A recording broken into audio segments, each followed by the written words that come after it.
Mmoja kati ya mentor niliyelipia hela nyingi sana kupata access ya programu yake alinifundisha kitu hiki kuhusiana na marafiki. Kiganja chako kina vidole vingapi? Nikamwambia na vidole 5. Akaniambia kunja kidole gumba chako, alafu niambie ni vidole vingapi vinahitajika kwa ajili ya kukikava kisionekane kidole gumba.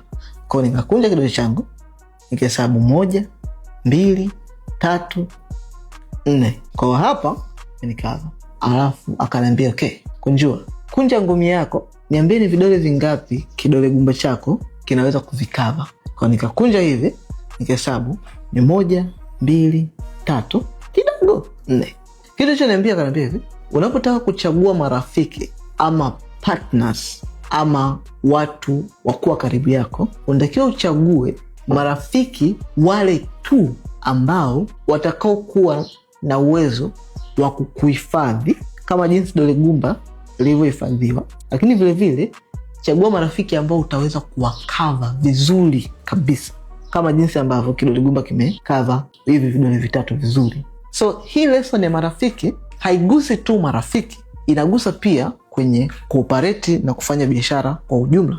Iko hivi, watu unaotaka kupiga nao hatua kwenye biashara ama kwenye maisha ama watu ambao wanakuwa around, sio lazima uondoke na kila mtu, kwa sababu sio kila mtu anakuwa na uwezo wa kukava wewe unapopitia changamoto ama unapomhitaji, na sio kila mtu utakuwa na uwezo wa kumkava wakati anakuhitaji. Ukiwa na watu wengi ambao ni kwenye inner cycle yako, ni hatari zaidi, kwa sababu utashindwa kuwakava na utashindwa kukava na itakuwa ni chaos. So the only thing you have to to choose only people ambao they are willing to cover you wakati ambapo unawahitaji, na wewe utakuwa na uwezo wa kuwakava wakati unawahitaji kama ilivyokuwa kwenye kidole. So moja kati ya kitu ambacho nakutana nacho mara nyingi sana na ni kama challenge kwa mtu anataka kusajili kampuni ama kuanzisha biashara yake, kwa sababu kisheria unahitaji kuwa kuanzia watu 2 na kuendelea ili msajili kampuni. Mtu anafikiria anahitaji kwenda kutafuta watu huko, marafiki, aanze kuwa pitch idea, watu walazimisha waje kwenye idea na everything. Listen to me, kama muundo wako sio franchise, hauhitaji kutafuta watu wengi waje kwenye kampuni yako ili msajili kampuni. Hata franchise husika ni mwenye aliyeanzisha haanzi na watu wengi, anaanza yeye na brand yake, anatengeneza personal brand na business brand, alafu kwa hao franchise wengine anakuwa anawapa kibali na umiliki wa portion ndogo juu ya kampuni yake. Hii inamaanisha nini? Inamaanisha kwamba kusajili kampuni huhitaji kuhakikisha kila mtu au kila rafiki yako unayemjua, kila mtu ambaye unakutana naye unampicha idea. No, you just need kuwa wewe kama kitovu kwanza cha kujitosheleza. Kampuni unaweza kusajili wewe na mtu wako wa karibu. Kwa mfano, kama umeoa unaweza kumweka mke wako, kama hujaoa unaweza kumweka baba, mama au ndugu zako wa karibu mmoja tu. Then akishakuja, then kampuni yako unaianzisha wewe, alafu hawa watu wengine wote unaotaka kufanya nao kazi, wao watakuja kufill in kwenye magap kama team unayoitumia kwenye cooperate vitu vyako.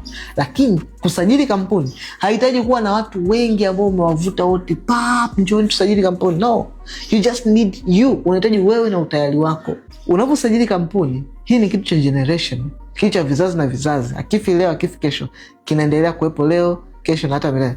That ukishaanzisha kampuni yako sasa unaanza kutengeneza system na structure za kurun kampuni. Kwenye hizi system na structure ndo hao wengine wanaanza kufit in, ili sawa watakaotaka kuondoka, it's okay wakiondoka, kwa sababu haitokuwa affect wewe. Do you know watu wana mawazo tofauti? Do you know mtu anaweza kaja kwenye idea afa kakaa pale akaona mbona kama sifaidiki, kwa sababu idea, hamna idea inatokea ndani ya dakika 10 mnapata hela, labda kama ni madini. Lakini idea ambayo mtaka kujengeleza kama generation mtengeneze, aitokea hata miezi 6 mtaanza kupata hela ya kula, ya kuishi, lakini ile kusimama kama something empire aitokee miezi 6. It take time. Sajili kampuni kwanza, wewe na mtu wako unayemwamini, alafu tengeneza system ya cooperate kama team ambayo itakuwa inafanya kazi hata kama wewe haupa inaweza kujiongoza. Na hii team inakusaidia, moja, kukua; pili, mtu anapokuwa anategea ni rahisi kumtoa. Uweze kumuingiza mtu kwenye kampuni afu kesho yake ukamfuta. Inawezekana, lakini take time.